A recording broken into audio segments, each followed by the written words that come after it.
Take a look.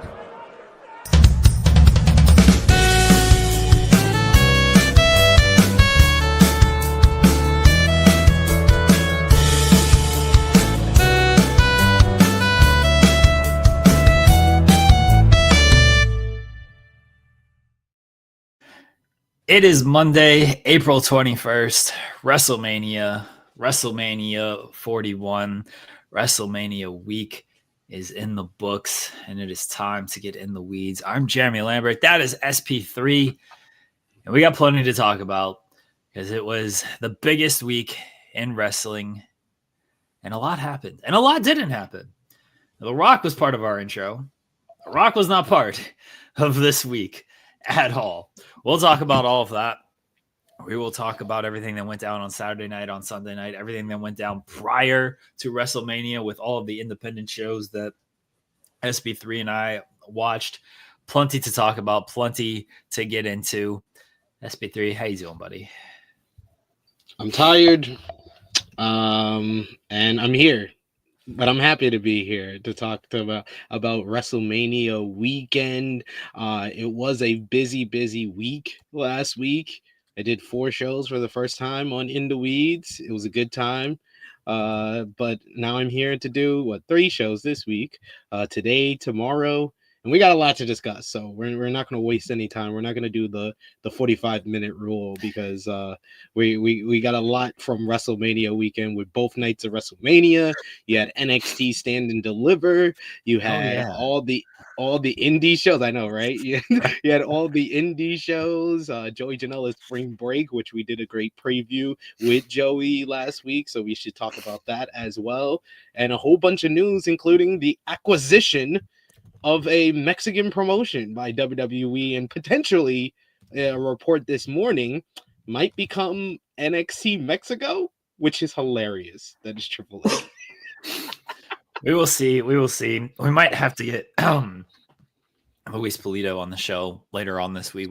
We had too much to talk about to get into it today, but plenty to talk about. Guys, I apologize if I cough throughout the show. As longtime viewers, and by long time I mean Wednesday of last week. No, I was not feeling well last week, and now my chronic bronchitis is back. So because I got sick last week, I got the flu. Once again, the flu shot is a myth. Because I got the flu last week, now my I can't think of the name of it. Chronic bronchitis. Yeah, is what they call it. It sounds terrible. It rhymes. Yeah. So that is back, and I've been just coughing up a storm the past couple of days. Haven't slept because I just cough all night. My poor wife can't sleep because I've been coughing and keeping her up. So I apologize if I'm coughing throughout the show. It's been a long week. It's been a long week, folks. But you know what helps us out? You know what makes me feel a little bit better? SP3. If you leave a thumbs up on the video, that makes me feel a little bit better. I got to pause to smile. Oh, no, the fireworks went off. There we go. Point to the WrestleMania sign one last time. I'll change that tomorrow. We'll be back to Fast and Furious tomorrow. Leaving a thumbs up on the video makes me feel better. Leaving a super chat makes me feel better. If you subscribe to the channel, that makes me feel better. And a lot of drugs make me feel better. Leave a super chat. Get your question, comment, statement read on the air. Subscribe to the channel. All of that stuff helps us out. All of that stuff supports us. Vala B says Vanilla Fumble is what we call a clickbait title, as promised to SP3. I was wrong. Heyman did matter.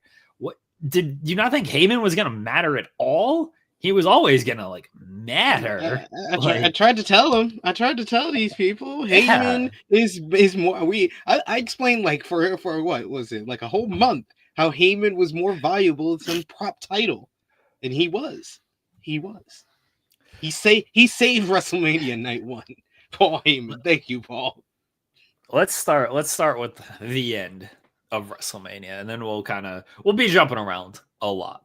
Okay. We'll be jumping around a lot, but let's start with what the closing shot was of WrestleMania, and it was Travis Scott. Nothing else, I don't think, happened in this match. Travis Scott. I got to hear his whole song. That song went on that is the whole song, right? Fiend, fiend, fiend, fiend, fiend. That man walks slower than Roman Reigns. That man walks slower than the Undertaker. That That was man a walks long like entrance. he was getting paid by the minute. The way he walked down to the ring, he made everyone think that The Rock was gonna be right behind him because he waited on the stage so goddamn long. It was a very long entrance. I was like, they just got to stand there this whole time while you to make your. He was soaking it in, man. Let that man live. Let him live. So John Cena defeated Cody Rhodes to become the 17-time world champion, the last world champion, and now he is going to ruin wrestling. He won because Cody is a coward and would not hit Cena with the belt. So Cena kicked him in the dick and hit him with the belt. And oh yeah, Travis Scott showed up and he got hit with a crossroads. I don't know if you watched the post show SP3, the press conference post show with like Big E and all those guys.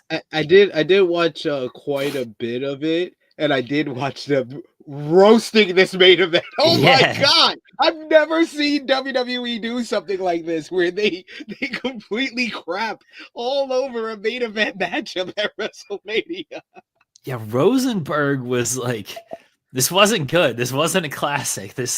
You're not gonna hang this in the Louvre. They keep calling it the Louvre, and I'm like, you might hang it in the Louvre because I'm pretty sure the Louvre is the toilet, so you might hang it in there.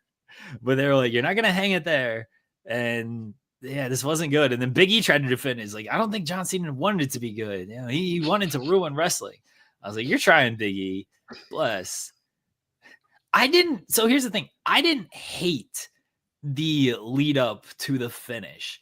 Like the work was whatever. It was a John Cena Cody Rhodes match. My expectations weren't super high for it. Not necessarily. This was more like Cena switching up his style a bit, where he wrestled.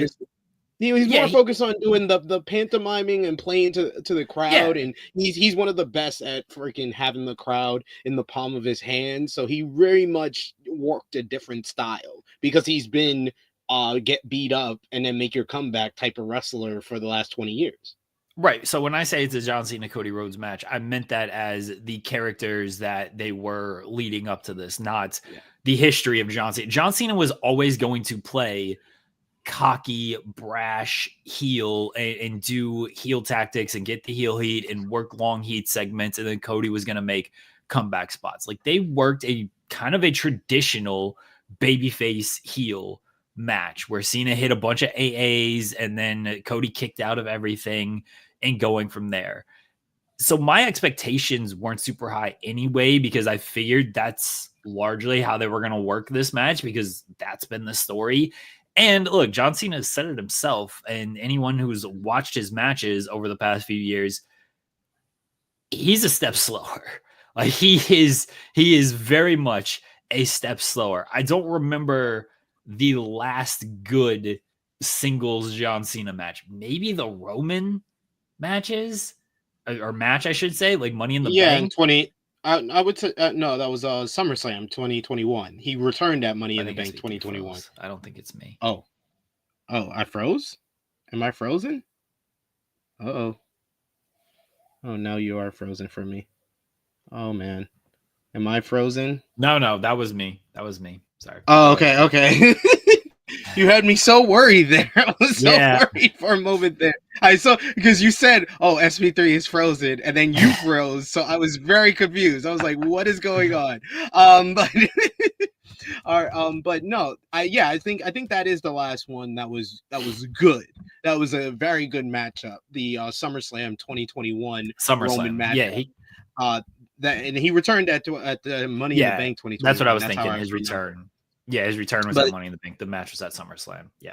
Yeah, that was the last one that was good. Every return since then has kind of been, it is what it is, and he kind of worked. The best description that I saw for John Cena and Cody Rhodes was from Jimmy Macaram. Shout outs to Jimmy Macaram, who messaged me at like I think it was like 4 o'clock y'all time, Eastern time. It was 8 o'clock, so I was just waking up. And he messaged me because he's watching WrestleMania behind everybody. And he said, "This is like," he said, "the crowd is carrying right now." He said, "This is like Rock versus Hogan if Hogan would have committed to being the heel." Oh, so Joel and I've talked about it many times. I'm sure I've mentioned it with you as well. That's Cody Rhodes' favorite match. Like that's his favorite match ever is Hogan and Rock. So I expected them to have like some sort of epic here. And by epic, I mean a Rock and Hogan style match.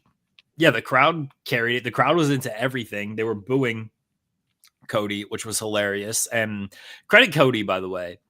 They turned on him on Friday, and he did a great job of getting him back with his promo. Wasn't able to get him back in this one. I mean, I guess he got him back in the end because people were not happy about the finish and John Cena the way he won. That's good heel heat, brother. That's good heel heat. So they do the ref bump. This was one of the more telegraphed ref bumps I've ever seen because the ref just legitimately just positions himself in the corner. He is away from the action. And as they back into the corner, he goes into the corner. And I'm like, you are supposed to be a smart referee. Why is this your best positioning play here? How in the world does this make any sense? You have an open ring over here. And they're fighting into the corner. Shouldn't you be in the open ring part? What are we doing here? I was like, that's so goofy. Yeah, and it's not helped in any way by Cena calling every spot in the match. No, that rules. No. I will have no disrespect of John Cena visibly, and he wasn't as loud as usual. Maybe the ring mic wasn't as good, but he was visibly calling everything. My favorite was during the punch segment. You could just see him go again, punch, again. No, that rule. That's how I know John kick. That's vintage John Cena right there. So I will not have disrespect of him loudly calling every spot. I'm like, yeah, that's the John Cena I remember. That's my favorite thing about him is how loud and just visible he is when it comes to spot calling. It rules so much. So they do the ref bump, and then it looks like Cody's going to win, but the ref is out. And then here comes old Travis Scott. And he comes down. He takes 5 hours to get to the ring. Cena holds Cody, but Cody moves, and then Travis Scott moves. Then Travis Scott just gets in the ring. He goes to slap Cody again. Cody blocks it, hits him with the crossroads, grabs the title, can't hit Cena with it. Again, kick the dick, hit him with the title. 1, 2, 3. It's over. John Cena is the world champion. This finish wasn't great. And then the big question everyone had was, remember The Rock? What the hell happened to that guy? Where was this guy? When you see, Jeremy, that's a clickbait answer. I mean, that's a quick. Dude, that ruled. Clickbait question. Oh my god! And he did it to Alex McCarthy first. That was my favorite part. That was my favorite part. Is that he got McCarthy with it first? Because McCarthy asked the best question. He asked the best question. Yeah, McCarthy asked a very legitimate question. Like, he asked, like, hey, where was The Rock? I was like, oh, good job, McCarthy. And then when Cena hit him with that, I was like, oh, that's so funny. I immediately messaged McCarthy. I was like, he got your ass.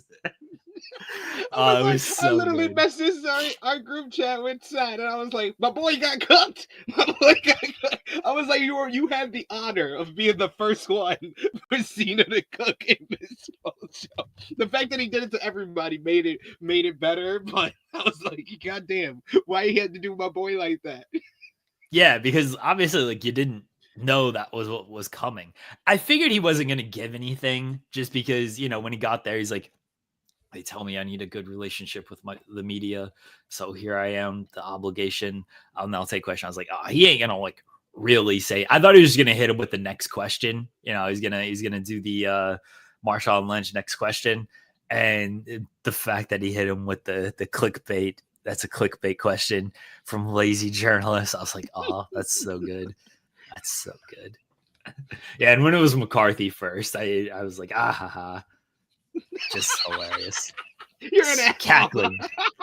Yeah, it's cackling at McCarthy's fame. Because if McCarthy was second, if it was somebody else first, like then you knew it was coming at that point. Like he'd set up the bit, so now he's just committing to the bit. But the fact that like no one knew what he was gonna say for the first question, it's like, oh, it's so good. So yeah, bless Alex McCarthy. He asked a legit and very good question. He got the answer that he got. But John Cena is the champion, SP3, and now he's gonna, I guess, retire the title and ruin pro wrestling. Good. Yeah, so the match at time, like I understood that Cena was gonna work a different style than we're used to him working because, like I said before, his style for the last 20 years has been get beat up for 90% of the matchup, make your comeback, hit the 5 moves of doom, get on out of there. When he would switch it up would be against like former indie darlings or guys that came over from like Ring of Honor or their TNA or stuff like that, New Japan Pro Wrestling, and he would throw in like your Code Reds. Then I remember when he started doing the bounce back, the springboard stunner at one point when he added that to his repertoire. And even in this one, he did bust out a tornado DDT with everything else he was doing. That was as good as hitting like a 450 splash for Cena because he was very basic. It was punch, kick, double axe handle. Let me hit my 5 moves of doom, but in the slowest way possible. Shoulder block, pose to the crowd. Look at them with disdain. Another shoulder block. Look at the crowd in disdain. Proto bomb, not fast. I'm gonna first look at the crowd before I hit the proto bomb, and then hit it. And then I'm gonna look at the crowd again before I give them the 5. And then I'm gonna go for the 5 knuckle chuckle. He wound up hitting the AA before he even completed the 5 knuckle shuffle, and it was a lot of AAs. I think you had 1 avalanche AA and like 3 standard AAs in total. You had the exposed turnbuckle spot, which was after the referee bump that set up the Travis Scott come out spot. So I mean, it was slow. It was very plotting at times, but I think that the reason why people are going to be down on the match overall is because the ending was quite overbooked. At the same time, overbooked yet still lackluster, because I felt like this was the first misstep that WWE has done with Cody Rhodes since he's come back to the company. I think they have booked him better than pretty much any babyface that they've had since Stone Cold Steve Austin. That's how far back, because John Cena at times was not booked well. He was too overpowering, and that's why a lot of the hardcore male wrestling fans started to hate him, similar with Roman Reigns. So he's been the best booked babyface since probably Stone Cold Steve Austin. And this was one night that they just totally forgot about any type of character development that he had prior to the Cena heel turn. We went through a whole arc of Cody having to embrace a more aggressive style and sometimes having to do things that he doesn't want to do, even though he's a white meat babyface. Sometimes he has to go to that extra mile to finish things. We did that whole story with Kevin Owens. So for him to take the title and then, oh my God, I'm so conflicted. I don't want to be a bad guy. I don't want to do it. And then just look like an idiot because Cena low blows you, and how long they drew that out. Yeah, it hurts the matchup overall for me personally. And yeah, it made the ending of WrestleMania Night 2 end in like a whimper. I personally feel like the show had already dipped. I think the peak of the show, it was going up and up. The first 3 matches were great. The Joe Hendry appearance was an awesome moment. Randy Orton doing the Joe Hendry pose and then doing his pose, cool moment as well. But it felt like everything after that was like, we're going to a deep. We're taking a dip here. We're slipping a bit. You could say the show went off a cliff, if you will. I said that, and I got ripped apart by Top Guy JJ and Romeo, who apparently loved this show. I did not love this show. I felt like this show was kind of disjointed, even though it was the better of the 2 nights of WrestleMania.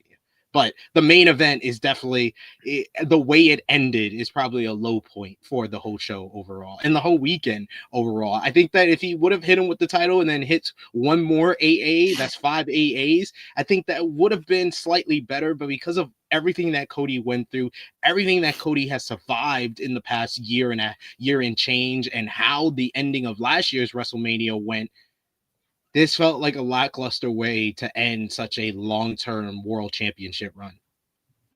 No, it ended the way it needed to. He should have lost at 1 AA. That would have been way more funny. My issue with all of this is they've just conditioned everybody to just wait for the run-in. And that's all I was waiting for here. It's like, okay, when are we going to get some type of run-in? When's The Rock coming out? We knew Travis Scott was there. He showed up at Fanatics Live and everything. So when's Travis Scott coming out? Who's going to come out during this match? And that's what I was waiting for. And that's the problem with the whole Bloodline run is like, when's Bloodline going to start running in on this match? They've just conditioned people to wait for the run-in.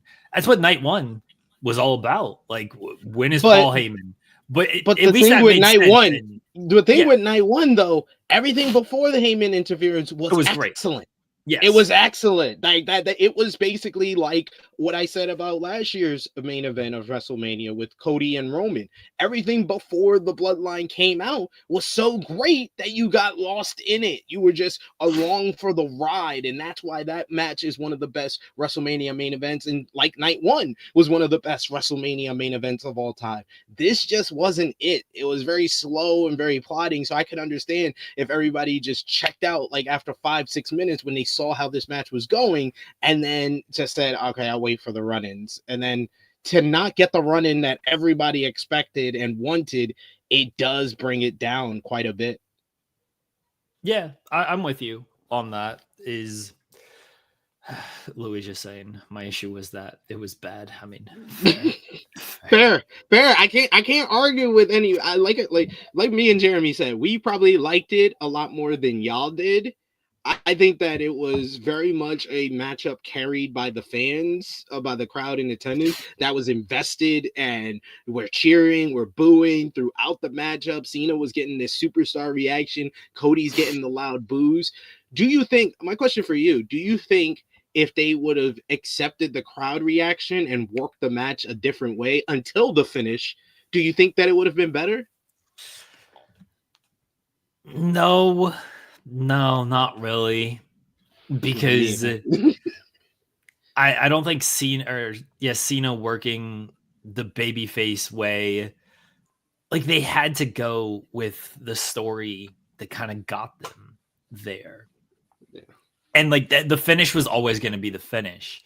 You know what I mean? Like that's the thing with Rock and Hogan is they were going, there was no title, so there was no continuation of a story afterwards. It was just, okay, we're going to do Rock and Hogan, and then that's the big blow off here. Rock can go do what he's going to do. Hogan's going to do what he's going to do. But there was a story to be told after all of this because it's Cena's retirement year and he is the heel. And so the finish was always going to be the finish, and the crowd still would not have liked the finish regardless. So I don't think them flipping would have made it better. Okay, better question.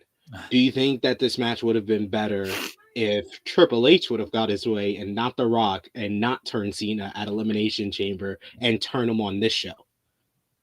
Because that's what I always thought. Remember when I first pitched the John Cena turns heel and aligns with The Rock, it was at WrestleMania. It wasn't at Elimination Chamber. I was like, Cody turns down The Rock, and then The Rock has to look for another surrogate, and it becomes John Cena, probably at WrestleMania. But that was what I always thought they were going to do. They were going to turn him in the matchup. Do you think that the match would have been better if they work babyface versus babyface until the end where Cena turns heel? I think it would have been better because then they could have flipped the crowd and Cena could have worked his continued babyface style. Cody could have worked more as a heel because the crowd was against him throughout. And then you could have gotten the turn at the end. But the crowd might have liked that too because they just wanted Cena to win, honestly. Because they did cheer a heel turn the night prior anyway. Yeah. Because they cheered Dom. Cheer the happening. They cheer the moments. Yeah. Yeah, they cheered Dom winning. And Like he always gets the biggest heel reaction anytime he's out there. So I think the crowd was going to cheer John Cena winning regardless. That's just, people have been conditioned to just cheer moments at this point, and less to cheer about the actual work going on in the ring. It's like, oh, what moment do we want? We want Dom to win, so we're gonna cheer when Dom wins. Oh, Paul Heyman is aligned with Seth Rollins. What a cool moment. Let's cheer that. John Cena, his last WrestleMania, we're going to cheer that. So yeah, I don't know if they could have like salvaged this. If that ending was always going to be the ending, there wasn't much to salvage. Like if they would have just done John Cena, Cody Rhodes, babyface versus babyface, Cena wins, he remains a babyface, then you can cheer it. But otherwise, there's just not a whole lot to cheer on that. And I do disagree, and this would be a way to segue to another matchup. I do disagree that Dom, I think it's Draws Walker. He says Dom usually gets thunderous boos. No, he hasn't. I was in that building in London, England. They were cheering him there. This has been an organic thing. I watch Raw on Netflix from the European feed that has the ad breaks, and there's been a couple of ad breaks and a couple of shows in the last couple of weeks where Dom has been getting cheers. This is like a culmination. They've built the fans built to this, not WWE necessarily and how they booked him, but the fans have been organically cheering for Dom for months now. The first instance that I remember it is actually last year. I don't know if y'all remember when Gunther faced Dom at the end of 2024.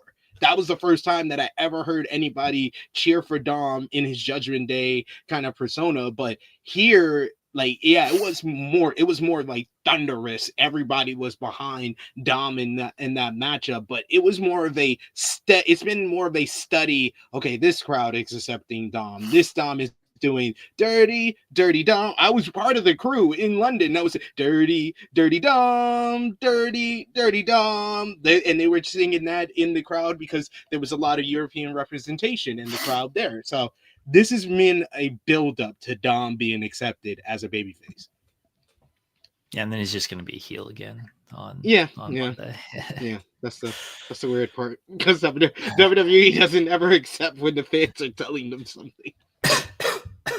I don't know if you can go with a babyface Dominic Mysterio, though. I mean, you can, but I don't know if you can. No, fully he's just a cool heel. Yeah, he's just a cool heel. A few super chats from Tenruza, who loves WWE. Tenruza is a huge WWE fan. He says, "Thank God for AW. The Louvre is a famous museum. They kept calling it the Louvre. Kept calling it the Louvre." He said, "Makes Mox Cove seem okay." No, that still is not good. It's not good. But we're not gonna pretend like Mox and Cope was good just because two things can be bad, Tenruza. Yeah. Two things can be bad. Two things can be bad, and not the right main event for their show. Reg was there, I'm pretty sure. I don't know if he went to Mania, but I'm pretty sure he was probably not. Yeah. No, knowing Reg, he was in Vegas to see everything outside of WWE. Yeah, but he was even complaining about, WWE's got so much with Indie Week now. So, yeah. But I know he showed up to Vegas to at least hang out with people at the very least. So yeah. Stone Cold's crash was the omen for the main event. The funniest part, none of it was very funny. Hopefully that woman is okay. No, I hope she's okay. Nick Khan went over to do some damage control over there. But the in-house funniest part is he's going down the ramp and my wife is like, he's got to be careful on that thing. Like, she's like, I always get worried when he's on that he's going to like wreck it or flip it or whatever. And he's gone around the ring once at this point. And I'm like, he's fine. Stone Cold always knows what he's doing. He'll be fine. Boom. Immediately. And she's like, I'm like, well, maybe not. Oh my God. I had so much confidence that he was going to be fine, and he proved me wrong. He wrecked that thing, and that woman fell over, and hopefully she's okay and nothing comes out of it, or something does come out of it. It's not my money. Hopefully she get paid. Hopefully she get funny because she sold it and she was pissed. You could tell immediately. Yeah, she looked very mad. Yeah, because Austin like goes to like check on her, and like he kind of said it's very quick. Like he leans down to check on her, and then she just looks very upset, and then he immediately like there is no long conversation of that. He bounces into the ring after that. The biggest problem with this though, why is Steve Austin doing the attendance announce? Thank you. Like this is the use first night. Yo, y'all have completely y'all kind of did WWE kind of cuck Austin this weekend? Because the first night you got Stone Cold Steve Austin, one of the greatest wrestlers of all time, just on stage with the rest of the legends waving, while Triple H, the real greatest of all time, gets his full entrance. Yeah. Well, the headliner always gets the full entrance. I don't care. I don't care. You're the boss. Why has Triple H just like this is the thing. Vince McMahon was a self-indulgent, egotistical tyrant. But he was never a two-faced, egotistical, self-indulgent tyrant. When you're this two-faced and hypocritical about it, oh, I don't want the spotlight. Oh, they make me go out there. Oh, this and that. Oh, it makes you a prick. So Triple H is one of the biggest self-indulgent, egotistical pricks that I think I've ever seen in professional wrestling history. We get a 67-minute Hall of Fame speech. Then the next night at WrestleMania, who is on the voiceover for the intro of WrestleMania? Triple H. Who starts off the show in the center of the ring? Triple H. Who has to get his entrance music played at the end of that intro? Triple H. Who has to get the big entrance because he's the Hall of Fame headliner and completely cuck everybody else on stage and spit on them at the same time? Triple H. To the point that Bret the Hitman Hart, God bless, the anonymous ITW general manager's favorite wrestler, he gave the best reaction of anybody up there when he shook his hand and then rolled his eyes at this 4 out of 10 egotistical, self-indulgent prick. He doesn't want the spotlight, though. SP3. He doesn't want the spotlight. When I did not stay up for the Hall of Fame. I was not. I watched Janela's Spring Break, and I'm like, yeah, I'm good. I don't need to watch this Hall of Fame. When I saw his speech went nearly 90 minutes, I was like dying at that. A 90-minute Hall of Fame. Why? No one needs these long Hall of Fame wrestlers speeches. Falling asleep in the crowd.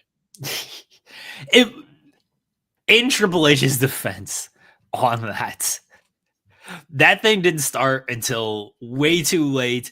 Booker T had to be up early for NXT rehearsals. I don't blame anybody for falling asleep to that. I think no matter who the headliner was, they were probably going to fall asleep. That said, don't go 90 minutes for your Hall of Fame speech. Just go out there, thank a bunch of people, and move forward. It ain't like we don't hear from you, buddy. Ain't like you aren't on television every single week and telling us how great things are. Ain't like you don't do a bunch of press conference. That's what I'm mad about, SP3. Yeah. And who said I was surprised by all of that? I wasn't surprised by all of that. No one said I was surprised by all of that. And yes, I did say that, yeah, the Hall of Fame headliner does get their music play and does get the entrance.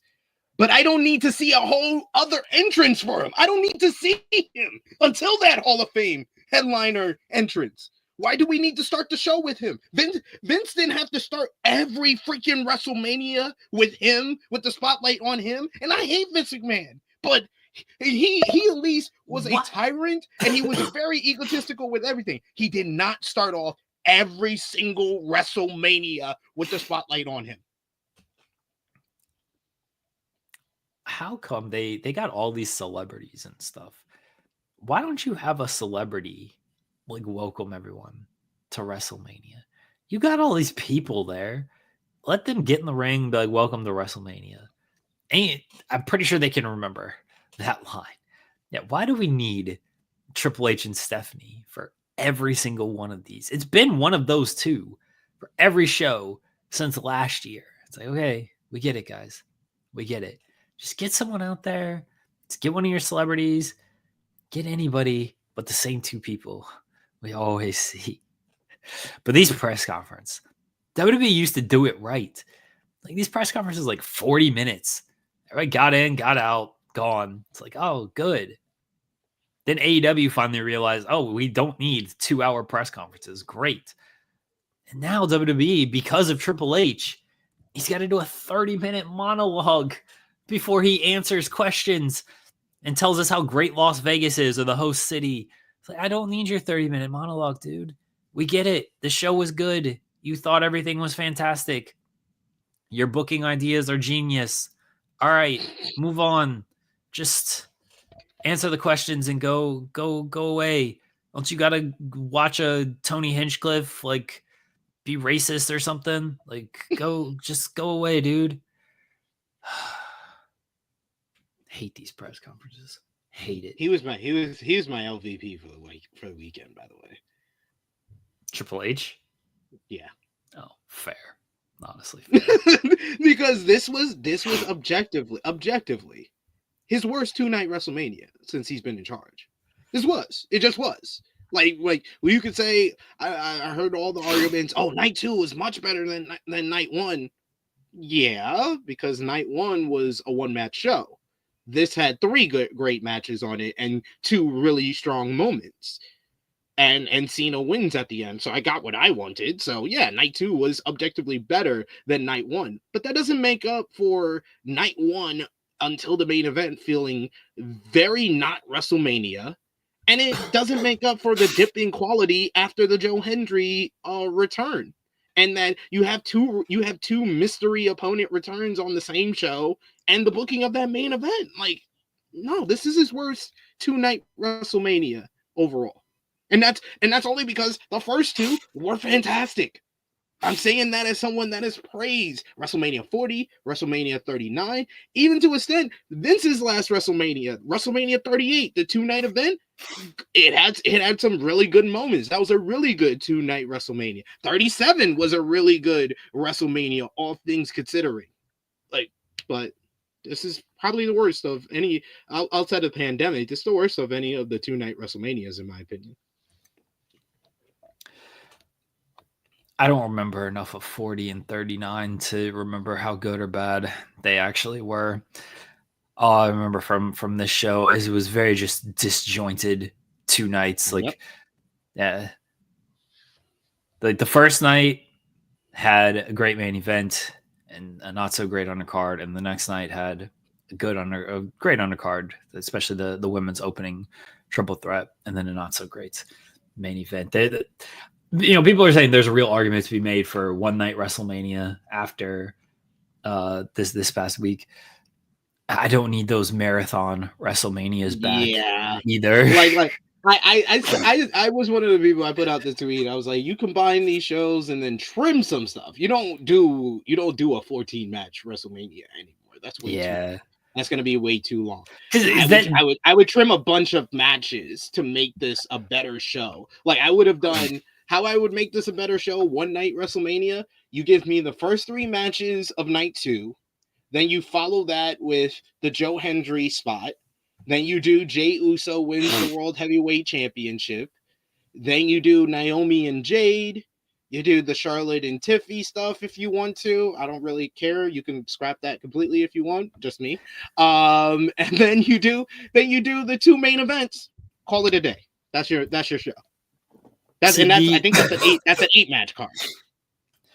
The problem, and this is not a defense of WWE. This is simply where they are at nowadays. Is they got to do all the filler stuff, and that's the real stuff that you gotta cut out. Is you can do a 12, 13 match card and get it done in, let's say, 5 hours. Because you can go long with WrestleMania. You can get it done in 5 hours, 4.5, but they got to do 20 minutes of commercials, 10 minutes of video packages, 20 minutes of introductions. Like the ring entrances take so long because it's such a long ramp, and they go over the top for the ring entrances, which I don't fully mind. But when you pack that on with the commercials and the video packages and just the downtime, and here's this person who's attending, here's Michael Cole talking for 5 minutes, here's who's sponsoring this match. When you add up all of that stuff, you just can't do a 13 match WrestleMania, because then it becomes a 10-hour show at that point, because they got to have all of the filler stuff. And that's why, again, not a defense, that's why these cards that aren't WrestleMania are only like 5-match cards, and they still take 3 hours because they got to have all of this filler stuff. Now, if you want to say cut out the filler stuff and don't do that, I'm completely in agreement with you. They're not going to do it. They're at where they're at in 2025. They make too much money off of sponsorships. They make too much money with the commercial stuff to where they ain't just cutting out all that. And they like making this grand spectacle of things. And I think there's a time and a place for it, but it does make the viewing experience, especially at home. Live, I feel like it's a little different. Maybe you can add to this, SP3.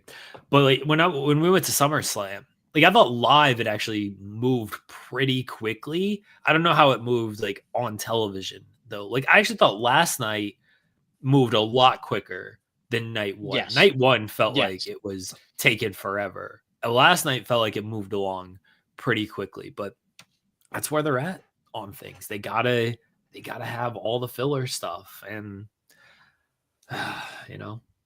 Yeah, like night one, like I said, I think I told you before we went on air, I was doing news writing, but I was mostly doing like match results for the takedown on SI. Night one, a match, if I took the match result, I was able to finish a whole article, which usually takes me about like 15 minutes, sometimes 20.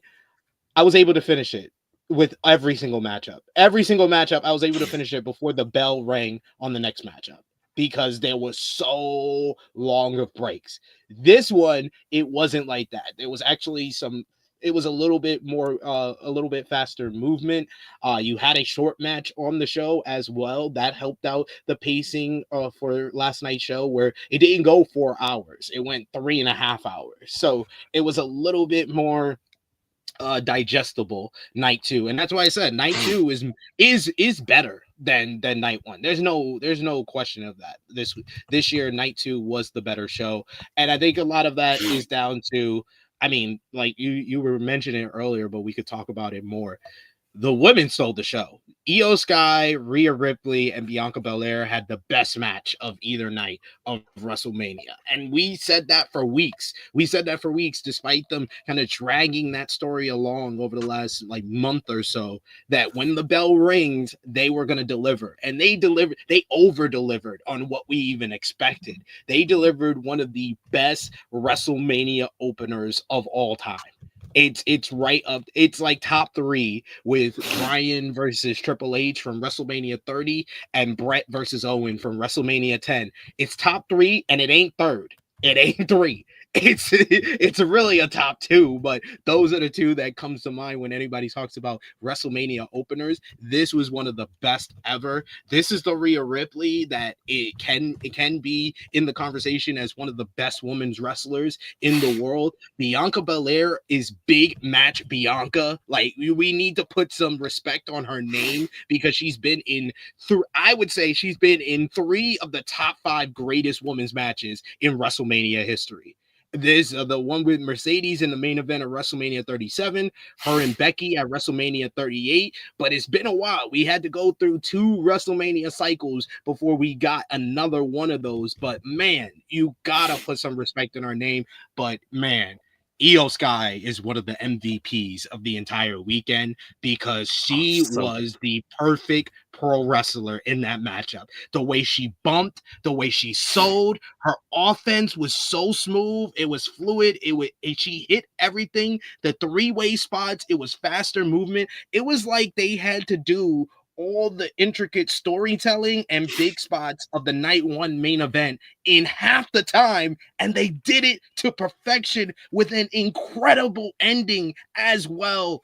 It's like I literally this morning, Jimmy Macaram, after he watched the matchup, because I was telling Jimmy I would give him the match. I was giving him the match order, and then I was saying recommend, no recommend, or high recommend. And I gave him the high recommend on that opener.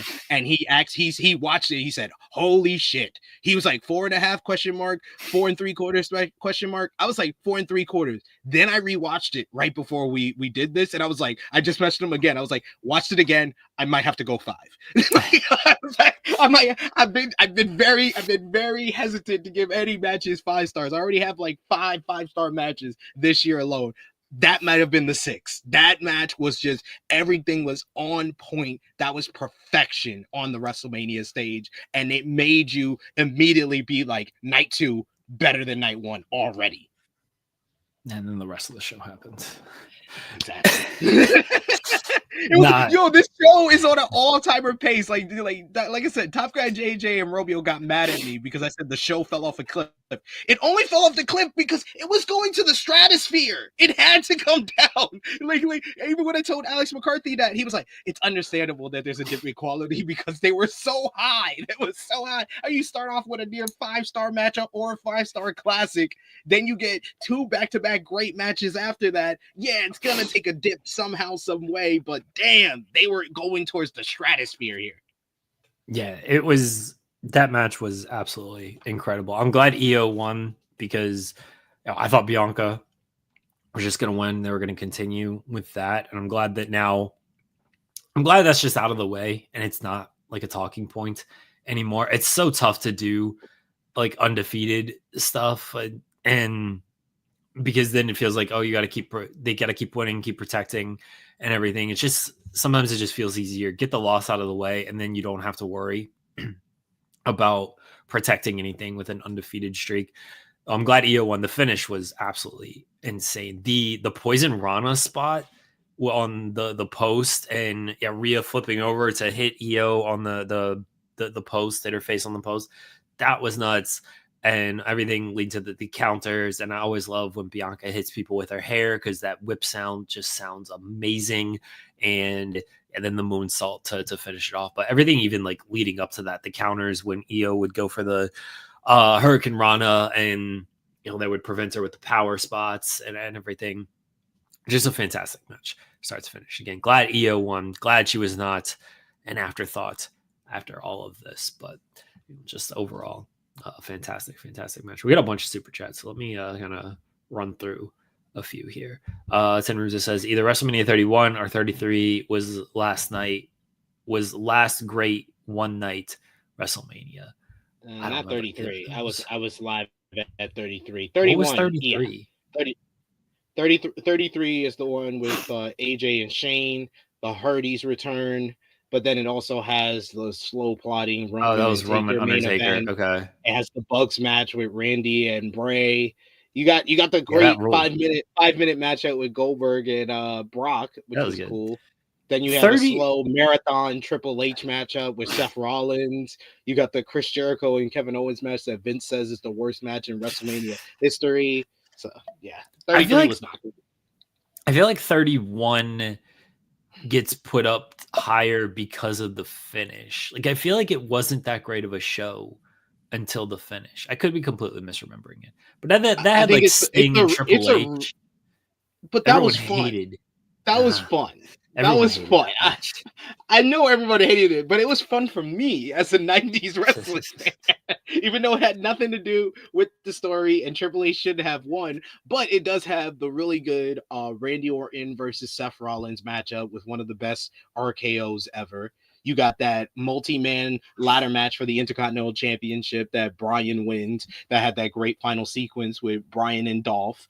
And then Brock and Roman was great before even the cash-in. So, like, yeah, 30 and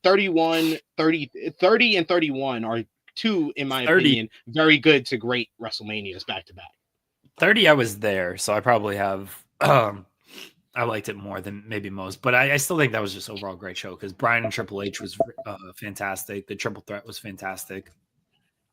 Like just the shock of the Undertaker losing the streak was a big moment.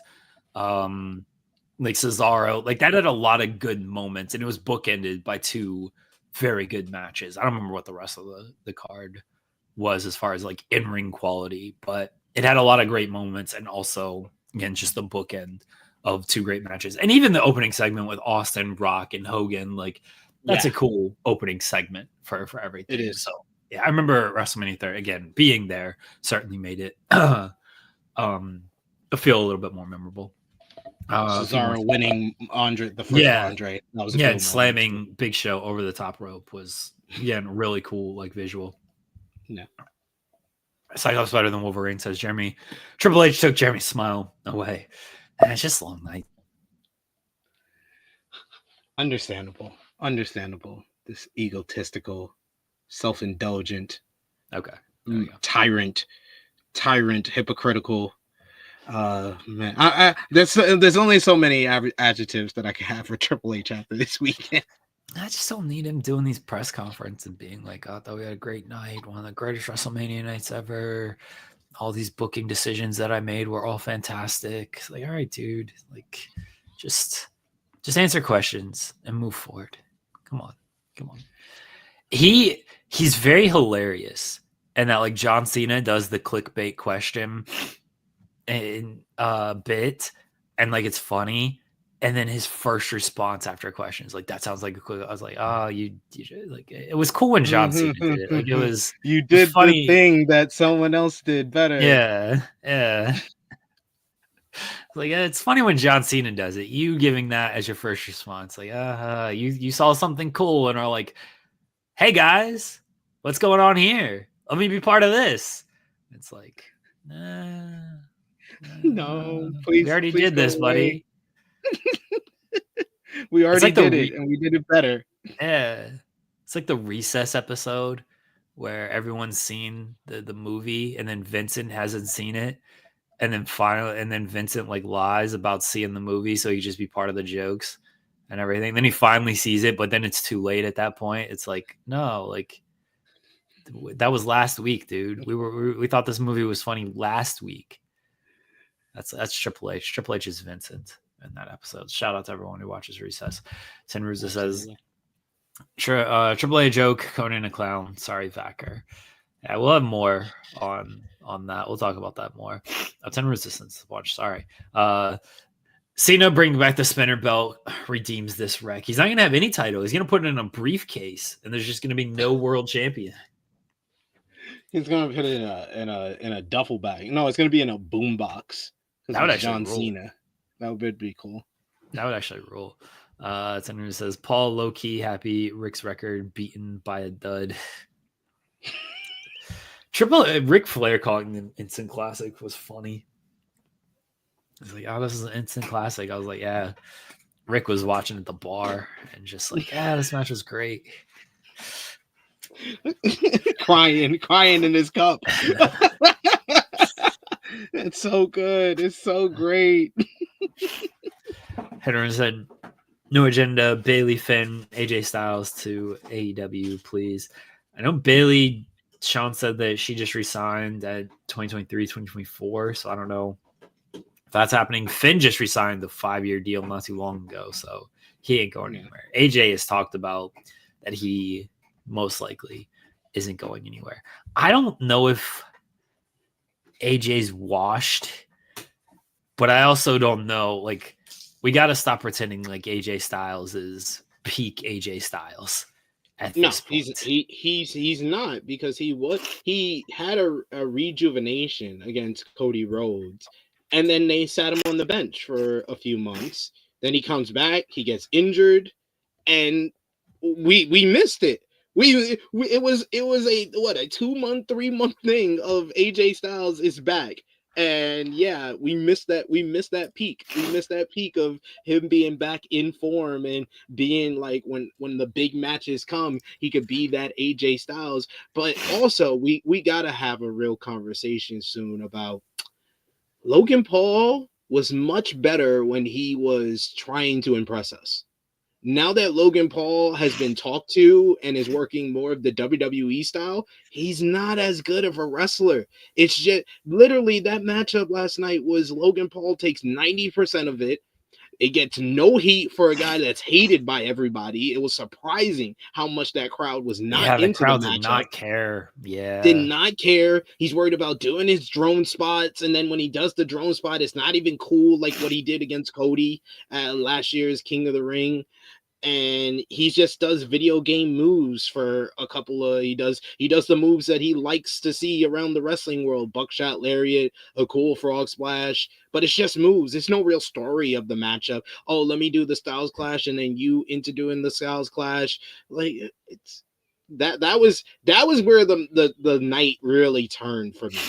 As far as like, I wasn't like, I say that as someone that was very happy to see Becky Lynch come back, but then that matchup was just your standard WWE tag team matchup. So the crowd not caring at all about that AJ Styles Logan Paul match, I felt kind of bad, but the story wasn't really there. Like, Karrion Kross carried so much of that story, but he carried so much of that story on social media and in interviews more than what was happening on television. And because so much of what Kross was doing was backstage stuff, it was like, oh, there was no live audience stuff with them. The live audience stuff was the disjointed, let me shave Andrew Schultz, who was getting booed in New York.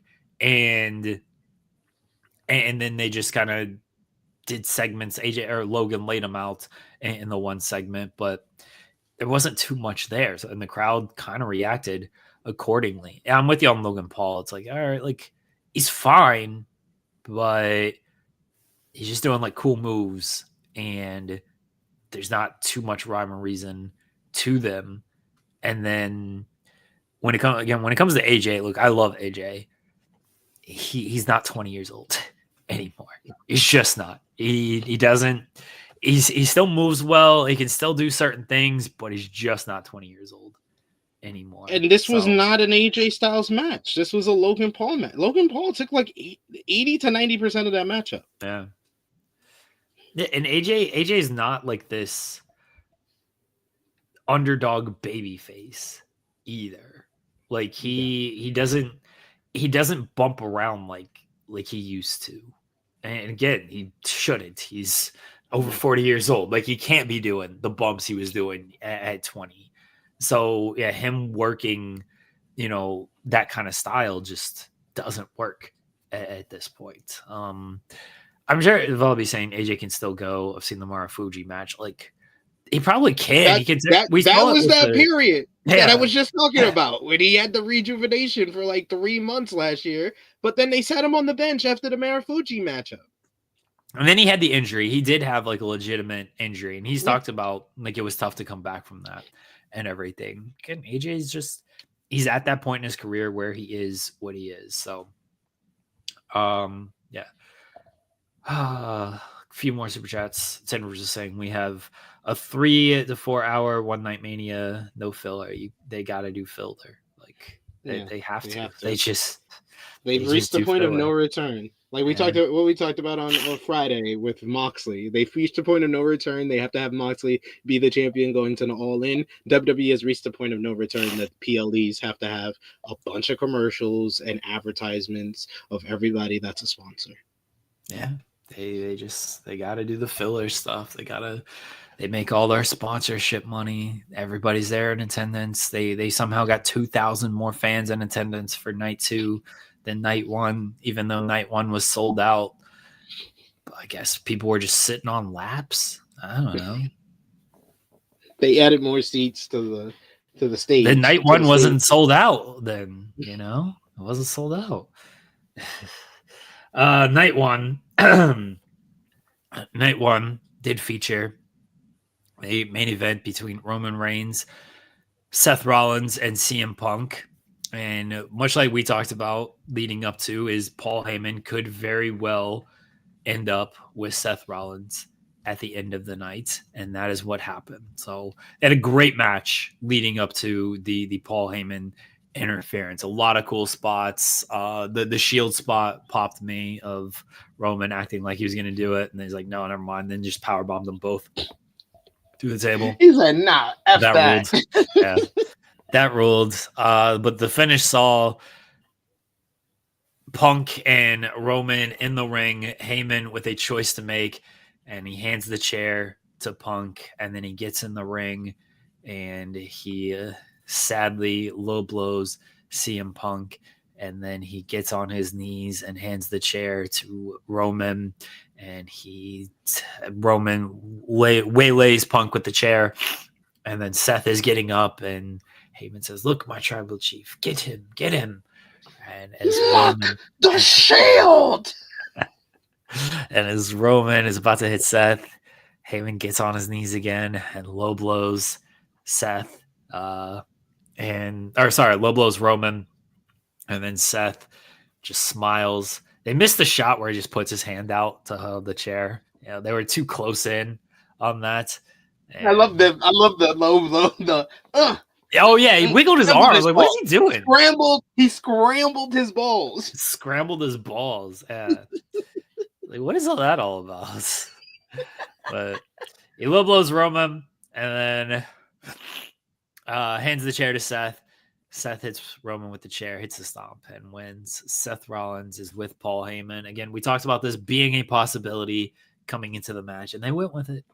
I'm very interested in where this goes. I'm very happy Seth won because I said on Friday, and I mean it more after his promo on Friday, because I thought his promo on Friday was fantastic. Top tier stuff from Seth. He carried this feud. He carried it on the mic. And I was like, yeah, I felt Monday he was basically telling everybody, if you don't have a decision on this winner, you better put me as the winner, because I'm doing the best work of my career right now, and I can make the most out of this. I'm sure this was decided long ago, because I don't think they just decided to do this the week of, but maybe they did, maybe they just decided to reroute and do the GPS on things. But Seth wins. He's with Heyman. That's where we're at. What'd you make of all this, SP3? I thought the main event of night one was tremendous. I thought all three guys played their roles to perfection. CM Punk getting that great entrance with In Living Color, who were on beat and hit all their cues, unlike WrestleMania 29. I was happy for that. Punk getting all emotional. The great intro with This Fire Burns was really cool touch. Heyman putting out the watch like during his heel run in 2012, 2013 was a cool moment, and kissing Punk before they came down to the ring. Seth had the big entrance with the black jacket into the white jacket and the flamethrower. I loved Roman's entrance the most, though, because that told the story of what would become of him at the end of the matchup, where you have these two guys he's in the match with have these big WrestleMania style entrances. Roman just comes down to the ring. No bloodline, no nobody, no pomp and circumstance, no orchestra like last year's WrestleMania, no championship like the last couple of WrestleManias, and he doesn't have his wise man either. And then I love the different dynamics that we saw in the matchup. Like anytime Seth and Roman were going at it, you had this kind of battle of love versus hate, where Seth does hate for Roman because of what he represents, but he also has love for Roman and wants to reunite the Shield. You don't have anybody. You don't have me anymore. You don't have him anymore. You don't have Mox anymore. You don't have your bloodline anymore. We need to take him out. It's for the greater good. That was one of my favorite moments of the entire WrestleMania weekend, was that promo that Seth cut in the middle of the matchup. Then when Seth was going at it with Punk, you just felt the pure hatred between them.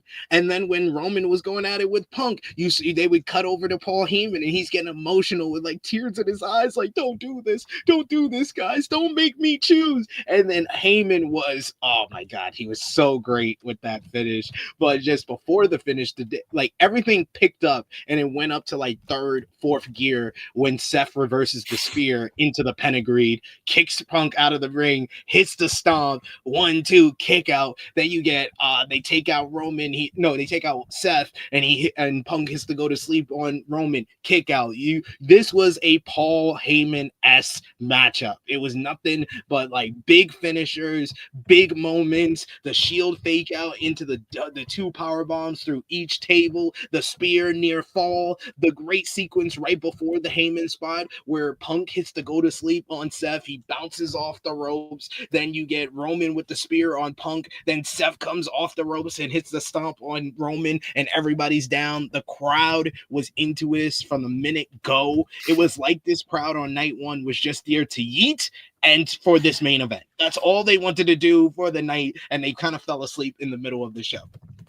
But they delivered on their end, and then Paul Heyman with that finishing sequence, like you said, betraying Punk, betraying Roman, handing the chair to Seth, the big reaction, the huge ovation for him handing the chair to Seth, and Seth giving us the Shield callback and the stomp.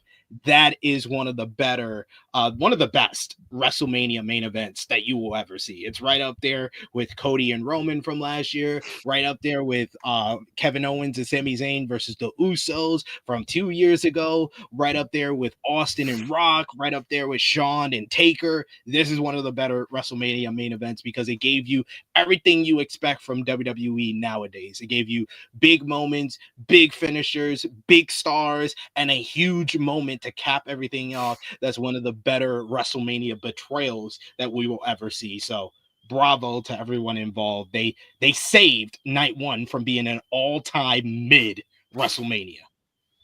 Now Seth is going to beat Jey Uso for the title tonight, and Jey Uso's reign is going to end that quickly. That's all it was. It was a moment, guys. That's all it was. That was a disappointment, I will say. I expected the match to be better, only because of the Saturday night's main event matchup was so great. All their other matches have been great. The King of the Ring matchup, the Intercontinental title matchup from last year, both of those were great. It was good, but it just didn't go up to the Gunther level. This is like not a top 30 Gunther matchup. It's not even a top 50 Gunther matchup throughout his career pre-WWE. And Jey Uso winning by tap out so quickly. I understand they wanted to put him over strong, and I'm all for that. And maybe you could do it in this way, but at least let Gunther struggle a bit. At least let him pass out. Like, I understand Gunther wants to protect his finish, but I wasn't feeling it. It took it down a notch for me. He had taken, like 3 splashes and the spear. Jay's got to stop with that spear. 1, too many people use it. 2, his is one of the worst looking ones. Like, when I see Braun Breaker and even Roman do a spear, it's like, okay, all right. Like, you can't then do a spear and it's a Charlotte looking spear where it's just like, let me hug your midsection and take you down and I fall to my knee. Like, it's not a good looking spear. It's one of those things, again, when so many people use it, you either got to hit it exceptionally or you just can't use it, because there are people who will hit it exceptionally and he doesn't. He's got to stop with it. Please. I wasn't. Please. Oh, God. I liked him using Gunther's moves though. I like that part of the story towards the end when he's hitting the German suplex, he hits the lariat, he hits the power bomb. So I got what they were going for, but man, just him tapping out so quick was just like, womp womp womp. I didn't hate it as much as everyone else seems to hate it, because it did show that. Here's my real issue with it: is the Gunther title reign made him look way more cowardly than he ever looked during the Intercontinental title reign. Go back to the Damian Priest stuff when he was acting like a fool against Priest, and was like running from Priest and it was backing down from Priest. And then same with the Jey stuff when Jey kind of stands up to him and Gunther sold it very well. But after like bloodying up Jimmy and then coming out and saying, I've always been in control. Like, you know, if I wasn't in control, I would have done this to you and you wouldn't be here. Like this was just a step in, oh, yeah, you're just kind of like a little bit of a coward. And I don't need Gunther being cowardly. But it's kind of the story they've been telling with Gunther is he is kind of a coward when things aren't going his way. So him tapping out this quickly kind of reinforced that of like, oh, things were not going his way. He's going to immediately tap out. So yeah, my issue was less with the quick tap out and more with the presentation of Gunther as the world heavyweight champion. Because I think the quick tap out kind of makes sense for the presentation they've had with him. I get that. I also didn't like the beginning of the matchup. This guy murdered your brother, so let's lock up. Oh, I always hate that. I always hate that. I hate it so much. I hate it so much. So much. That's what I loved about the Tiffany Charlotte match. It's like, oh yeah, let's just start throwing. That was the best part. That was the best part of the Tiffany Charlotte match is that they just started throwing with each other. Outside of that match, that match was nothing. It was nothing. I mean, Tiffany getting her tooth chipped, added some color to the matchup, but it was a nothing matchup. It was Tiffany attacking Charlotte's bad knee, and then Charlotte no selling it 2 seconds later, and Tiffany having to sell her knee, but then she stops selling it 2 seconds later. Like it's funny because I had gave big praise to the Ospreay and Takeshita matchup in the True Hill Heat chat, and Romeo instantly was like, "Oh, but I would have liked a bit more selling in that matchup." He didn't say a word about the no selling from Charlotte and Tiffany either. So shows you how the Charlotte fans are very have a double standard when it comes to stuff. She didn't sell a goddamn thing in that matchup, and then the finish just kind of happened. It ruled because everything just felt like a struggle between them. And like, I don't mind that though. Like, wrestling shouldn't always be just, hey, we're going to do this spot, move on to the next spot, move on to the next spot. Like, because it felt like such a struggle. It's like, oh yeah, they're actually like fighting for stuff out there. So maybe that's why I enjoyed it more than most. And look, yeah, I'm biased towards Charlotte. I have no qualms admitting that. She pops me with the way she acts and does things. Like, so I enjoyed the match for what it was. Not saying it was great, but I enjoyed it for what it was. It was a mess. It was a mess. Sometimes you can think it's a beautiful mess. You can think it's a beautiful mess. I'm not going to argue with you if you think it's that. If you enjoyed the matchup, for sure, I understand there's parts of the matchup that I did enjoy too. Like I said, I did enjoy them starting off with the scrapping. I was like, squabble up, let's go. And then I kind of got out of the matchup. That was a kind of the theme of a lot of match. I think the only matchup ahead of the main event on night one that I got better as it got along and not worse was LA Knight and Jacob Fatu, which I'm happy Jacob Fatu is our new US champion. Yeah, Jacob Fatu won. LA Knight did throw him. That BFT counter on the moonsault was really cool. They did a great job. Still such a good spot. Yeah. Such a good spot. Yeah. Jacob Fatu winning does make a ton of sense on that as well. That was the correct call, I think, in a lot of people's minds. So we'll see where LA Knight goes from here, because he still gets good reactions and he could still be a top guy for them. Just depend on whether they commit to it or not. Couple other stuff we did have, you mentioned it, a couple surprise returns. So on night one, Bayley gets taken out by unknown assailants, and then Lyra has to find a partner, and everyone's like, oh, it's going to be Becky. And it was Becky, which I have no issue with Becky Lynch. They're not going to make Me either. Becky Lynch. Becky is the GOAT. What people like Jeremy believe Charlotte is, that's what Becky is. She is the actual GOAT. I've said it's Becky as well. Charlotte just pops me more. You're not going to get me to hate Becky Lynch. You're just not. Why did we do this though? What do we do? No idea. I have no idea. I was like, this is one of the most egregiously disrespectful moves WWE has done in quite some time. The fact that this was planned for weeks, that we did all of this with Bayley and Lyra just to do that.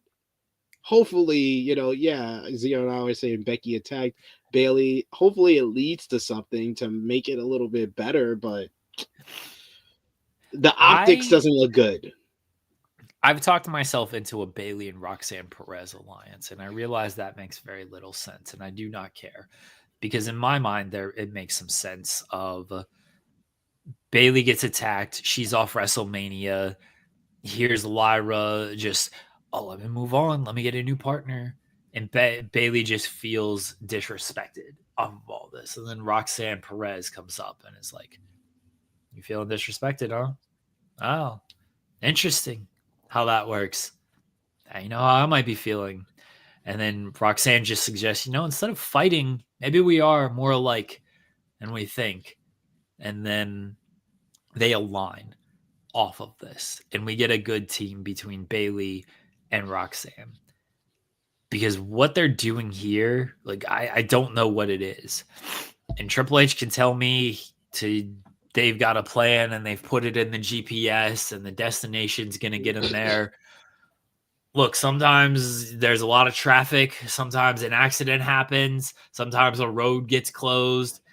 And right now we're just sitting in traffic because of this. Your GPS ain't working with Bayley and Roxanne right now. So reroute yourself. I know you don't like to use the word pivot. I'll use the word reroute. Reroute yourself and find a different way there. Because I don't enjoy sitting in this traffic for 5 hours waiting for something to happen with Bayley and Roxanne Perez. No, this was not cool. It wasn't good. I'm happy Becky Lynch is back because this women's division has desperately needed a star of Becky Lynch's caliber. And I saw people like being, Becky Hogan, she only took 2 bumps. She has to come back and win a title and stuff like that. I'm not going to blame Becky Lynch for WWE's bad booking and disrespectful move for what they did to Bayley. I'm not going to blame Becky Lynch for that. I'm happy that Becky is back. I'm happy that we have someone of Becky Lynch's stature on the Raw Women's division because it's only going to get better. But I don't know why they did this to Bayley. This is just ill-advised, disrespectful, and insane to me because Bayley has been like one of the more respected locker room leaders. And that's why you had the report from PW Insider that was like, the locker room feels for her when Rhodes started to get around because she is such a respected figure in that locker room. So for everything that she's done, it really feels like she is like the sometimes forgotten 4 horsewoman. Yeah. Like I said this, this was months ago, years ago at this point, but it was when Vince was like putting himself back in charge. And this always stood out to me. Bayley did a bunch of media leading up to a certain episode of SmackDown. And she was advertised for the show. I don't remember who she was facing. She was advertised for the show, and she did a bunch of local media beforehand to promote the show. And then they went to the show and they pulled her. And the match never happened. And it was just like, what are you doing to her when it comes to this? And it's a microcosm of a larger issue with things, but it always stood out that it was Bayley when that happened to. And now, once again, Bayley did media for WrestleMania. She was on different podcasts. She made her appearances and everything. And you're just day before. And apparently, if this was the plan, by the way, they should have figured out a better plan on this. Like, this was the best you came up with. This is why you waited so long on the Becky Lynch return. Is your grand idea was to pull Bayley the day before and then replace her with Becky Lynch? That idea kind of sucks. Your idea should have been better than that. Yeah. And I saw somebody say she's this generation's Mickey James, and that makes a lot of sense. That's how Mickey was kind of always neglected by the WWE creative, and it really feels like I said it on the preview to WrestleMania with Maggie and Cresta on True Hill Heat. I was like, it really feels like last year's WrestleMania and her Royal Rumble win was more of like a lifetime achievement award, not a sign of things to come. It's like, hey, we give you one more ride up in the sunset, and then we're going to put you out the pasture. Yeah. Yeah. Like, I don't know what they're doing with Bayley. I hope they figure it out, because Bayley is not only, she's now become underrated by a lot of fans because people just almost take her for granted of, oh yeah, it's just Bayley. And like, no, Bayley's actually really good. And she's not only really good like in the ring, she's just a really good television character. She's a really good just performer, whether it's backstage segments, whether it's in-ring segments, whether it's wrestling. Like, she's just an all-around really good performer. And people just forget that because for the most of the time, the creative around her isn't all that great. And then you talk about the off-screen stuff. You don't hear people say a bad word about Bayley. It is always, oh, Bayley helped me with this. If I ever need something, I go to Bayley. Aunt Pam, as she's called by a lot of people. But, you know, I don't understand why they continue to just, we'll just take Bayley out of this and it'll be fine. It'll be okay. Yeah, Ryan's saying she's underappreciated. Yeah, she's underappreciated. Yeah. And again, that underappreciation has now led people to believe like, oh, she's not that important or she's not that good. And it's like, no, she's actually really good. She just ain't been given a whole lot to really showcase when she can. But every time she can showcase, she always delivers. Go back and watch that IYO match from WrestleMania last year. It's a really good match. That's up there. One of the best women's matches at WrestleMania history. Yeah. And you know, it's an overlooked match because people just forgot about it because Bayley's title run was what it was. And a few more super chats here. Cyclops Brother Wolverine says, crazy how people thought Becky would get booed. Yeah, she wasn't going to get booed in that stadium. It just wasn't going to happen. No, she's Becky Lynch. It just wasn't going to happen. Tinvers is saying, love Mercedes tweet at Bayley saying, pick up the phone. And she apparently just resigned not too long ago, so I don't think she's going anywhere anytime soon. I mean, it would be cool to see her in a different environment. There's contracts, so don't think you're gonna see that anytime soon. And then the other surprise,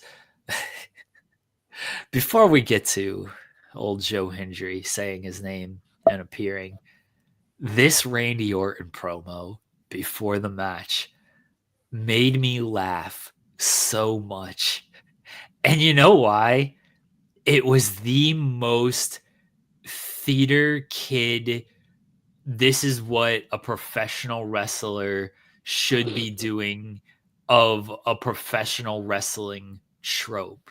You've seen the South Park episode where they do like the pro wrestling. Like, think of like any pro wrestling like spoof. Workaholics does this as well. Think of any pro wrestling spoof episode where they get on the mic and they just start yelling. It's like, anyone that comes down here, I'm going to beat your ass tonight. You're going to make a grave mistake if you think getting in the ring with me is a good idea. That was the energy Randy Orton had for this promo. And I was laughing as he was doing this. I was like, Orton is giving the most cliche, fired up wrestling promo I have ever heard. And I'm sure nobody else thought twice about it. It's like, oh, okay, Randy's just waiting for his challenger. Come on. But to me, that's the only thing I can think about is like, Oh, let me tell you, brother, you get down here in this ring and you're going to fall victim to the 3 most deadliest letters, RKO. I wasn't going to miss my 20th WrestleMania. Nothing was going to stop me from being here tonight. I was like, that's what it is. And then Joe Hendry appeared. Hey, I really like the video package documenting his WrestleMania history. That was really cool. And We but didn't yeah, see it. We got commercials. I know they oh, put it you on got Raw. commercial. Oh. Yeah, it's commercials for us for this stuff. Sorry guys, I have Netflix in Europe where we don't even hear the ad reads. Like they legit cut them off when they do their ad reads for their sponsors. I love it. I love it when Netflix does that. I was like, Netflix Europe owns. Let's go. I cut off those freaking ad reading merchants. But yeah, I got to see that. That was really cool. His promo, yeah, it was very over the top. It was very. I was kind of numb to it, but yeah, thinking back on it, yeah, it was pretty over the top. But I was happy for Joe Hendry. This was a cool moment. He got a big pop. I love there was some people online that's like, oh my god, that's the wrong choice. Nobody knows him. I'm like, did you not hear the people singing his song? They know who Joe Hendry is. He got a huge pop. It was the right person, like we all said before going into the show. This was basically them being like, hey, whoever's going to take this challenge is going to lose. So why not give it to somebody who's never had a WrestleMania moment? I wanted Nick Aldis, but I'm fine that I was wrong, that Joe Hendry got this moment. John Alba for the takedown on SI, he reported that multiple TNA sources had informed him that this was basically make good for the Scotland Raw, that Joe Hendry, that confirming Feiffel's original report that Joe Hendry was scheduled for that Scotland Raw, but things went wrong, went awry with that Oh, he was appearing. there. Nick Khan thought he was on that show. I know Nick Khan thought he was at that show, and I got it confirmed in my interview with him for WrestleTalk.com that he was in Scotland for that concert with Mark Henry, where Mark Henry was DJing, but he was supposed to be on the show, but apparently things went wrong. Ariel Shinner and stuff like that didn't want him to lose as the TNA World Champion, but Ariel's gone, so they made him a make good, and he got to lose at WrestleMania instead. I mean, this was a big WrestleMania spot. He's gonna remember his first WrestleMania for years to come. Those people in that building react to it big, and he got the cool moment of him doing his pose into the RKO, which was great. Which was great. It was great. I cackled at that RKO, and then Randy hit him with the RKO afterwards. My wife was like, after they're posing, she's just like, you should just do the RKO again. Like, it would fit Randy's character. Just do it again. I was like, yeah, this whole glad handing thing doesn't make sense. Randy's hit that stage where he's just like Austin, or Austin would stun baby faces and crowd would just pop. Like, yeah, we got to see the stunner. Like, that's where Orton's at. It's like, yeah, just RKO somebody. We're just happy to see the RKO. People saying that, like, oh, how could Joe Hendry, the TNA World Champion, be treated like this? And he lost in 5 minutes to Randy Orton. Couple things. One, he got tossed in the Royal Rumble in like 2 minutes by Roman Reigns. There's this his first appearance on WWE television was like a 5-second battle royal spot. Second part. This just tells me you don't actually watch TNA and you don't actually care, because as we've talked about on this show for months, this title reign has sucked. They have not done anything good with Joe Hendry as the world champion. A 5-minute match on WrestleMania against Randy Orton is the best thing TNA has done with Joe Hendry as the world champion. So no, this did not bury Joe Hendry. This is not, oh, how could you treat your champion like that? He is feuding with Elijah and Frankie Kazarian out here. A 5-minute match against Randy Orton from NXT. Yes. A 5-minute match against Randy Orton on WrestleMania is a huge upgrade over what's actually been happening with Joe Hendry on TNA television. So yeah, if you were thinking, oh, they buried it, you don't actually watch TNA. Yeah, you don't watch it. And you would think that any respectable company would not allow their world champion to lose in 3 minutes on another promotion show. But TNA is not a respectable company, so what are we talking about?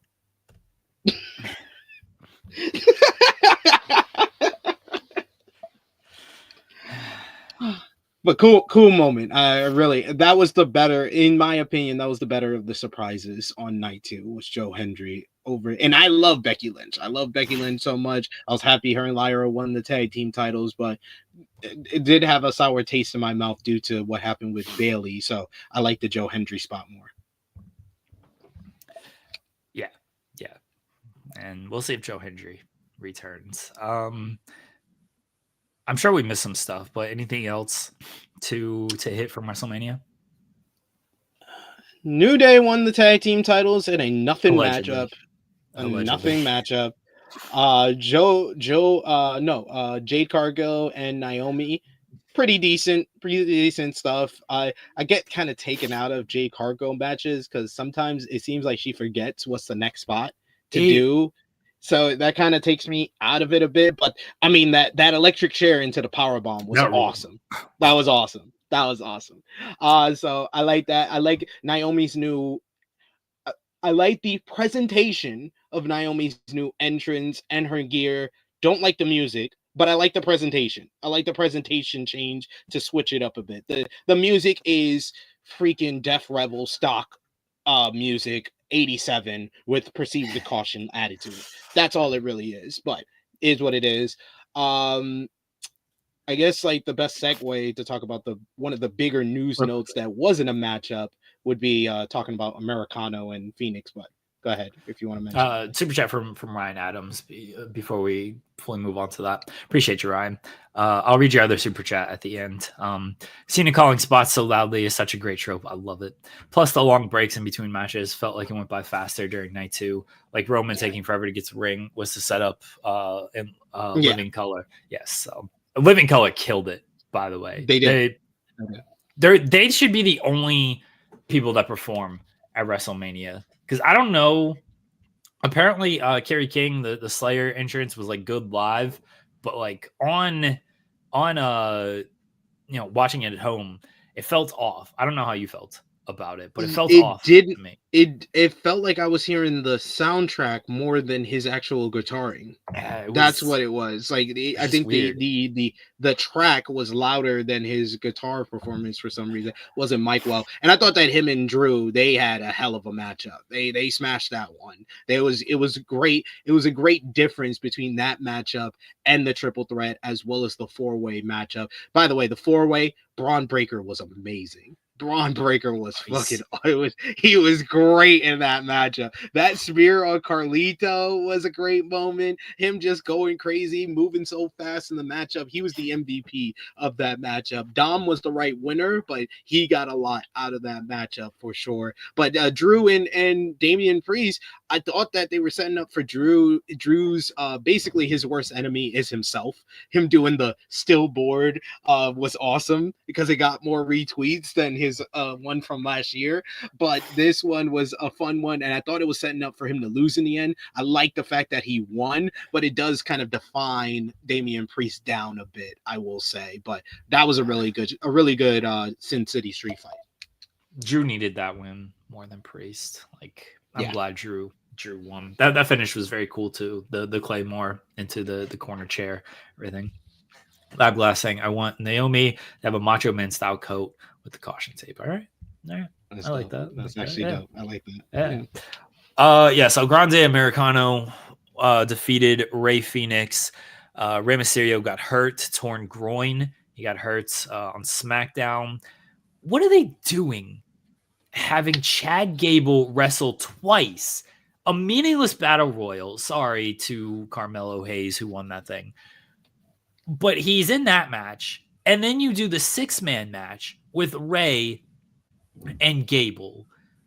Why are you having your WrestleMania performers wrestle on the SmackDown beforehand? Nobody else did. Stupid. It was so stupid. They had been wrestling all their top stars for weeks. We haven't seen a Seth and Punk matchup since the Steel Cage matchup at the beginning of March.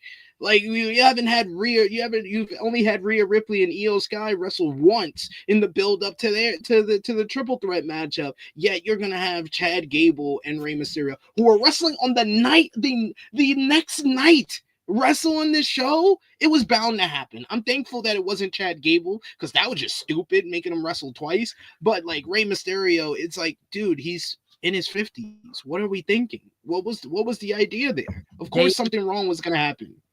They had, LA Knight and Jacob Fatu wrestle on the show too. Yeah. It's like, you guys are you're kind of playing with fire here. Yeah. Like, I understand you got to have, and here's the other thing with Rey. Rey also wrestled on Raw. So you had him wrestle on Raw, and then you have him wrestle on SmackDown. It's like, you were kind of asking for trouble here. I get it. People need to wrestle. You still got to advance some stories. You can't rest everyone. I get it. But you probably shouldn't have Rey wrestle twice in the week and Gable wrestle twice on the night, because you are, again, just playing with a little bit of fire there. And it burned him. And Rey missed WrestleMania. I feel bad for Rey because he missed this WrestleMania.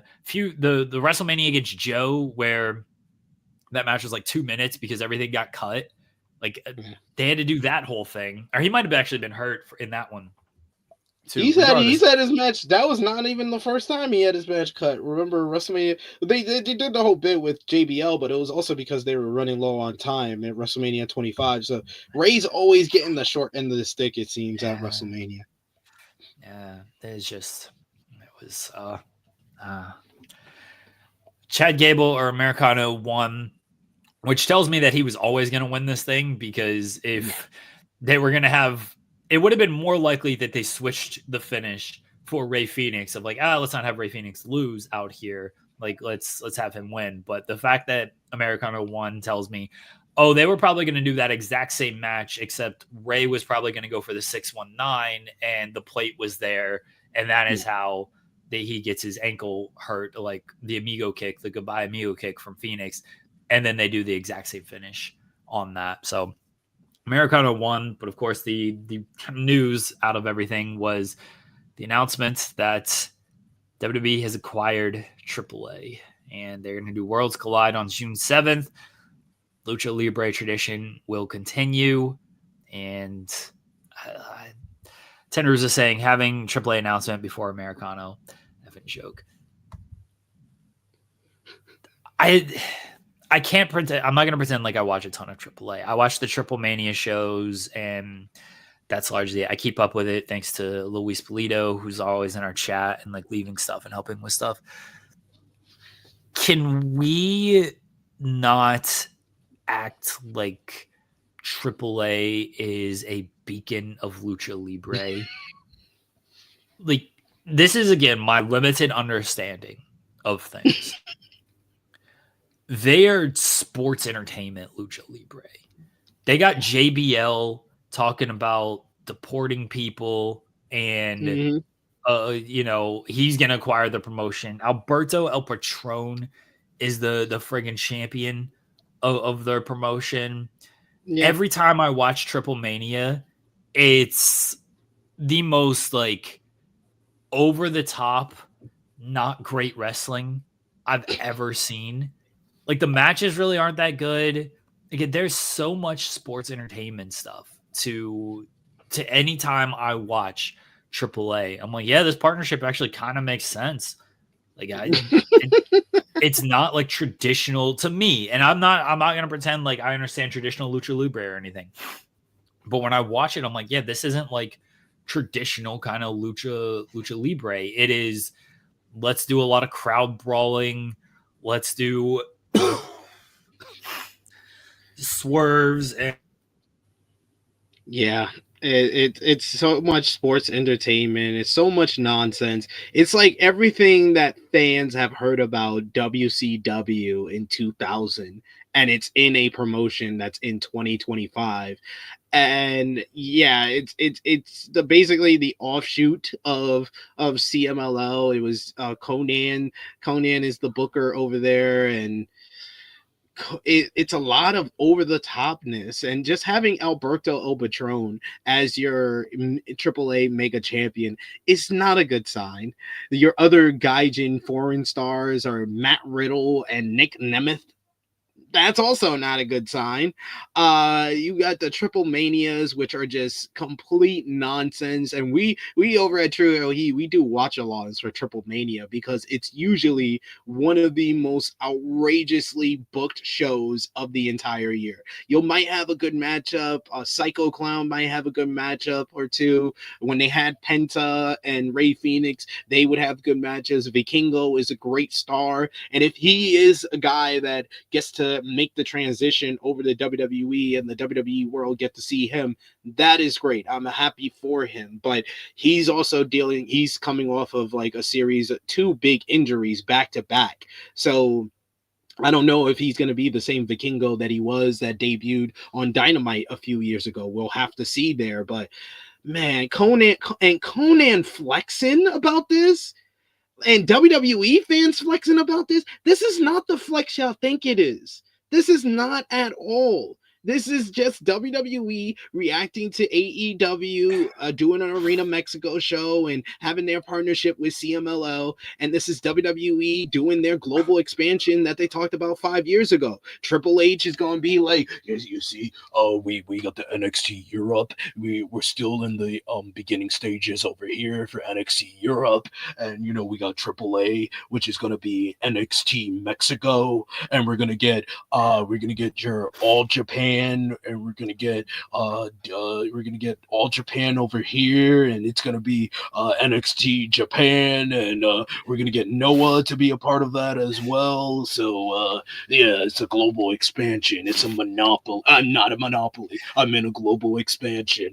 Like it's WWE further increasing their monopoly over the industry, but it's not the flex that you think it is, WWE fans. I'm just annoyed of like now I just got more stuff to cover. It's just like because I could put AAA to the side for the most part. If Triple Mania came around, it's like all right, we'll cover this. Now it's like oh great, they've sent.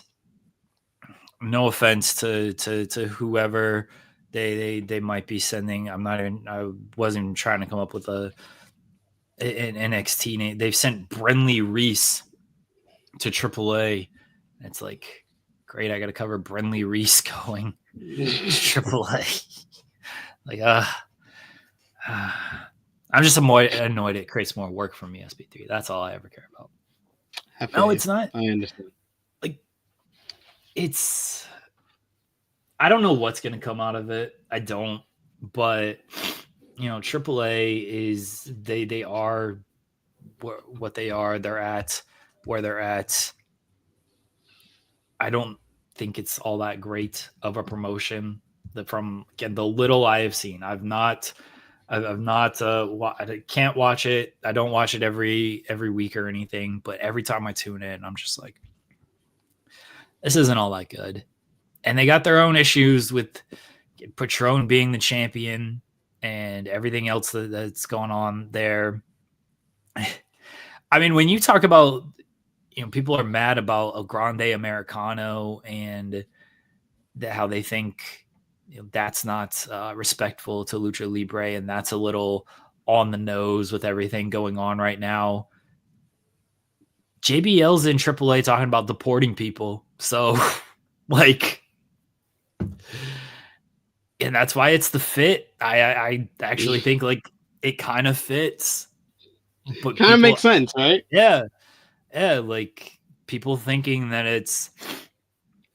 I don't think they know what they're actually, like, acquiring on this. Or maybe they do, and they just don't care because it fits the bill of what they want to do. So, we'll see what comes of it. We know we're going to get Worlds Collide on June 7th, and looking forward to Alberto Patron against Oba Femi or something, I guess. I don't know. Like... Vikingo versus El Grande Americano. That should cook. That should be good. I mean, that'll be good at least, but yeah. A few more super chats. Tinner is saying Coldaholic saying they'll rebrand to NXT Mexico. I fully expect that, honestly. Yeah. Like I fully expect it. That's what they were trying to do with NXT Europe and NXT UK. They wanted to work with those promotions over there, and then it didn't like fully work out, so they just did their own thing. But I fully kind of expect that. Tinruza saying Saraya coming back to Alberto in the Fed. Is that I don't know if Saraya's coming back. I don't know what the stance is on Alberto. For years, it was no, we don't want this guy. Any interest that he's talking about is because he's talking about it. But now the fact that they've acquired the promotion, it's like, well, there's ties regardless. So unless they decide, oh, well, we got the promotion, we can fire him. We don't need him around. But I have no idea what's gonna come. I hope that's the case. Not my hopes are not very high. They're not very high. Cyclops better than Wolverine saying, when are we getting Gunther versus Mr. Iguana on a PLE? I don't know who Mr. Iguana is. I'm out of touch. I'm sorry. He's like he's out of touch on AAA. Don't worry, we all are. I don't get Oh, is that it? It's a wrestler? Yeah. Oh, I thought it was like an influencer. Like you guys told me like it was a YouTube person. I would have been like, that makes sense. Again, I'm not gonna pretend like I watch a ton of AAA. I know a few names. I watch the Triple Manias sometimes. That's all. Yeah. That's all my knowledge of AAA is. Yeah, I watch Triple Mania for the most part, but my memory, everyone knows my memory sucks. So I can't remember half of these wrestlers. I know Psycho Clown. That's the one I always know. Psycho Clown. That's it. Yeah. Sam Adonis. Sam Adonis has been. Sam Adonis is awesome. I've talked to him a few times. He's cool. Jeff Jarrett. One. Give us Sam Adonis and Corey Graves in AAA, please. All right. We got limited time here, so let's quickly NXT Stand and Deliver. That was a fantastic show. The tag team match was great. Hank and Tank did win. Honk! I called it, baby. Sol Ruka won the NXT Women's North American Championship. Thea Hale should have won, but that finish was great too. Sol Ruka is so much fun. So cool. Like the Soul Snatcher is so cool. Oh, the double Soul Snatcher, the lean up from the ladder to get Zarya. I was like, Jesus Christ, this woman is the core strength of this woman is insane. Look, I was pulling for Thea Hale. Sol Ruka was a good call on that. Main event, triple threat match. Obafemi retained. I thought that was a fantastic match as well. Chef's kiss. The triple threat stole the weekend.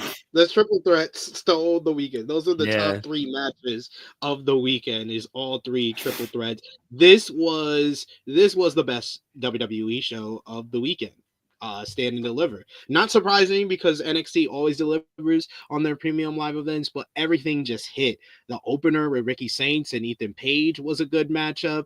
The tag team matchup exceeded every and all expectations. That's the best match of Hank and Tank's career because Fraxium is the best tag team in all of WWE. Me and Kate predicted Hank and Tank getting the win, and we said we were like, Fraxium is ready to be on the main roster, and they should be on the main roster as a tag team. It was so well laid out with them having their hope spots, and it was reflective of the build-up to the matchup where they learned all the lessons from their losses. They learned all the lessons from all the tag teams that came down and taught them, and it all came to fruition in this matchup here, and the crowd was on fire when they finally hit their big moves and got the victory there.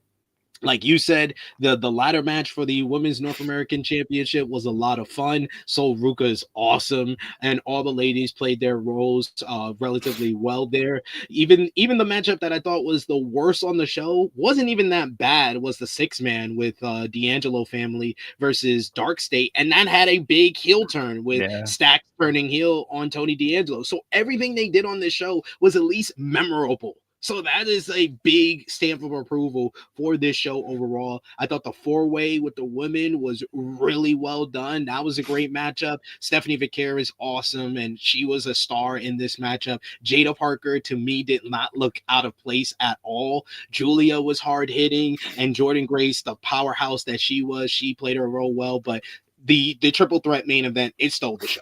It stole the show. These guys went out there and delivered one of the best NXT championship matches since the peak black and gold era. It was just as good of any of the Ilya Dragunov NXT championship matches with Carmelo Hayes. These three guys went out there and showed the world what they can do. Trick Williams doing backflips and kip-ups, stopping all the can't wrestle allegations. Obafemi is just a straight up beast when he starts firing up and no sells and shows that fighting spirit. He's like a King's Road Japanese wrestler when he's in there at times. And Javon Evans is the future of the NXT men's division, and they went out there, absolutely brilliant main event to that show.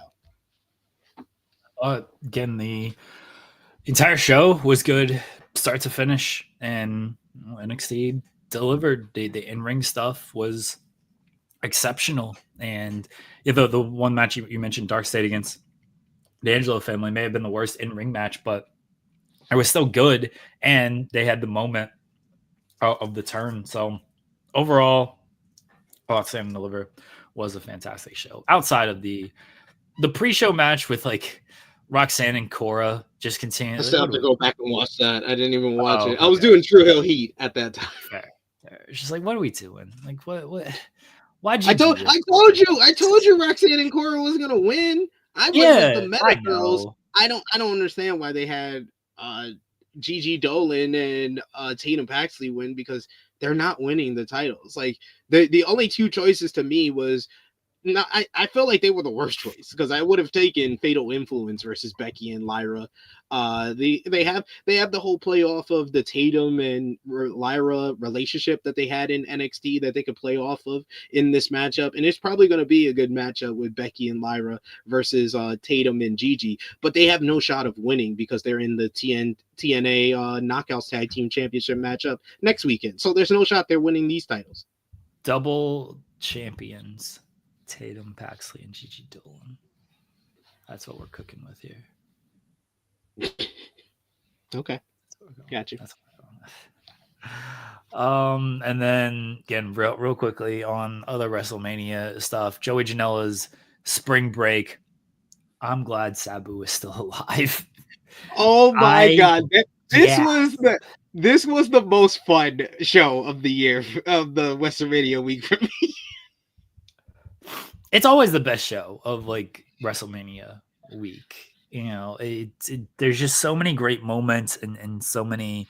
There's good wrestling, but there's just also just so many like fun nostalgia moments at Spring Break. And I thought Sabu died on that one spot. I was like, shit! And the barbed wire board when he just wipes out. Yeah, it looked like he was not moving. It looked like he was convulsing. He's got a concussion, if nothing else. Like he's completely knocked out. No, he came back in, wrestled the match. That one was gnarly. And going face first into the barbed wire web did not look very fun either. But that man was Jeff Hardy Victory Road off it. He was on another planet. I could tell during the intros when he's talking to MLJ and distracting MLJ from even doing the intros. Then when he's going into the bar, he forgot his barbed wire. He's going into the barbed wire like it's a rope. I was like, what is this man? This man is gone. This man is out there. Sandman coming out was a great moment. I think he forgot where the ring was at, or didn't. Oh, that took so long. It ruled.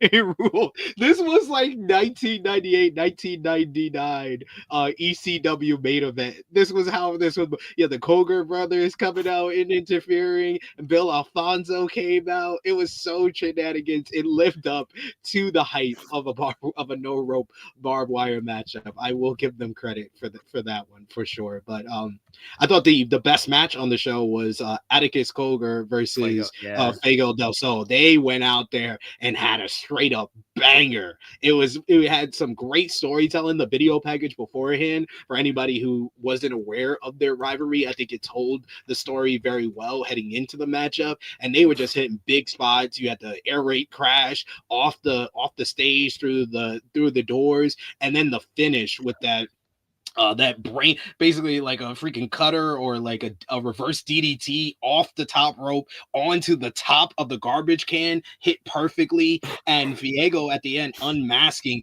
I was like, why has this guy been wearing a mask? This is a beautiful man. What is he doing? Why are you wearing a mask, sir? Oh man, I was like, yo, and I love what GCW has done with Viego, because he got a bad rap from his AEW run of kind of being a joke or a jobber, and he's really showed out since he's been in GCW. And they went out there and they stole Spring Break. That was a great match. I saw Fuego at WrestleCade a couple years ago, and I didn't realize it was him because he had the mask off, and Sean was like, "That's Fuego." I was like, "That's Fuego?" He's like, "Yeah." I was like, "Good looking guy. Like, why is he got this mask and everything on?" I was like, "You would not think that was Fuego," but yeah. So I knew what he looked like previously without the mask because of seeing him there, and I don't blame him for wanting to take the mask off. It's like don't fully need it. So we shall see. Louis saying all masked wrestlers are beautiful. It's a rule. Fair. Fair. Yeah. All right, a few more super chats here, and then we were wrapping up. Tin Ruza saying can't wait for AEW Grand Slam Mexico. They're doing the CMLL show is also going to have like Fantastic Mania. That's the name of the show. That's also going to have AEW talent and New Japan talent on it as well. So it's gonna be a lot of AEW and CML crossover that entire week, not just Grand Slam Mexico. Then was also saying love to both. Get well, Jez. I'm trying. It's kicking my ass, but I appreciate SP3 for carrying me through this as I've had coughing fits and just coughing up a bunch of phlegm and ugliness. Gutsy performance. Your Jordan Flu game again. I multiple of these in the last couple of weeks. This week was obviously worse. Like I got sick on Wednesday, and Wednesday wasn't great. And I did the show I didn't miss any of the shows last week. Thursday, I felt so terrible, so terrible. And I said it on Friday, like I was throwing up in the middle of the night. I felt so terrible. But like it's WrestleMania week. I can't like not work on WrestleMania week. And it really was Jordan Flu game to give myself a lot of credit, more credit than I deserve, because I didn't go out there and play a basketball game. I just wrote about professional wrestling. But it was such a busy week. I did not have time to like actually take care of myself, sadly. And I'm sorry to do this to you, SP3, but it is a super chat. 1 down, 3 to go. Wolves in 7. If you don't want to comment, that's fine. My teams are doing okay. Y'all smacked the Memphis Grizzlies. God damn, that was a 51. I actually got to talk about that. I did a playoff preview on True Hill Heat Sports and Entertainment yesterday. We got shot out the gym on Saturday night. I'll take some of the blame because I wasn't really watching it as closely as I usually would watch our playoff games, and it felt like the Lakers did not have any energy out there at all. Where was LeBron James? I felt like LeBron James didn't even play in that game, but yeah, the Wolves hit 21 threes. Their playoff franchise high. So, and this is how JJ Redick has played every team. They pack the paint. They say if you're gonna beat us, you're gonna do it by shooting a whole bunch of threes. So, and they shot it. They shot it well. They got to play better defense. They got to show more energy. It's just one game though, and it goes on track with how we did in the 2020 postseason, where we lost every game 1, but we won in 5. So, Lakers in 5. They didn't lose game 1 to the Heat, did they? They beat the Heat. I think so. Yeah. No, we lost. I think we lost game 1 today. Let me check that. I'll check it. I'll check NBA Finals. NBA Finals. What? 2020. I don't feel like they lost game 1 to the Heat. I think you're making stuff up to make you feel better about. Yeah, they won. He's like, you're making things up. They were up 2-0 in that series. So yeah, that's true. That's true. Yes, But we lost game 1 against Denver. We lost game 1 against That's Houston. not true either. They won game 1 against Denver. No, we did. We did win game 1 against Denver. We lost game 2 against Denver because game 1 was the AD 3-pointer for the win. So that's not true either. You were up 2-0 in that series. Okay. So we lost. Did we lose game 1 against Houston? You lost game 1 against Houston. We lost game 1 against Portland. Or no, Yes. We beat Portland. Oh, we lost game 1 against Portland. So we did lose some game 1s in that playoff. You're trying to act like I'm completely lying. Oh, it's not a complete lie, but you went 50-50. Half a lie. Here. Half a lie. Yeah, half a lie. I'm 2 for 4. I'm 2 for 4. I'm still good. I still think the Lakers are going to win the series, but I said it last week. There are matchup problems that the Lakers can give, or that the Timberwolves can give the Lakers. They showed some matchup problems there, and so I'm not completely discounting the Timberwolves from winning this series. My team, we looked good. It's a 0-0 series, so hopefully. That's an understatement, ladies and gentlemen. He's a pessimist. These dudes murdered the Memphis Grizzlies. I saw it was like 104 to 55 in the third quarter. I'm like, it's a 0-0 series. SP3. The series is even. So. Oh my god. Ryan's asking me for thoughts on Barkley's. He's got 2 Canadian teams in the finals, so I don't trust what Barkley has to say. The Oilers could very well lose in the first round. They're banged up right now. The Kings, they always beat the Kings. If the Kings are ever going to do it, this is the year. And like the Leafs in the finals, that's just you're just asking for trouble right there. SB3, I appreciate you. Thank you for filling in today, and thank you for filling in so much last week. It's very much appreciated. I know you're just as busy with everything, so I appreciate you, buddy. Let everybody know where they can find you at. Anytime for you, the Fightful team. They've done so much for me. Kate, Cresta, all you guys, Maggie, Rob. I love you guys. Joel as well. I'm sorry. I didn't want to leave out Joel. And of course, Sean. So anytime you guys ask me to fill in, I'm always down to do that. But you can see me over on the True Hill Heat YouTube channel in like 10 minutes. We're not going to start at 12:05. We'll start at 12:15 p.m. Eastern time for our WWE WrestleMania 41 Night 2 review. I'll be joined by Nate Milton of the NWA podcast and Post Wrestling. I think True Jaw Josh will join us as well for that. So we'll be talking about the main event, John Cena winning number 17, the 3-way with IYO SKY and Rhea Ripley and Bianca Belair. If I didn't wax lyrically enough about that matchup, I will wax lyrically for sure on the True Hill Heat YouTube channel. So join us over there in like 10 minutes. But thank you, Jeremy, and I'll see you tomorrow where we can talk anything else that we missed from WrestleMania week today. And of course we got Monday Night Raw tonight, which we'll be talking about tomorrow. Raw is tonight. The only thing advertised is John Cena is killing wrestling. So you know what? Maybe we won't have a show tomorrow. Maybe wrestling's over with and we're all unemployed. And that's the end of professional wrestling as we know it. We can only hope. And if that happens, SB3 and I will be here talking basketball tomorrow. So professional wrestling's dead. There's always professional basketball. Thank you guys for tuning in today. Thank you for all the super chats. Much appreciated. Everyone enjoy the rest of your week. Enjoy your Monday. I hope people get some rest. Talk to you all tomorrow. Bye, everybody.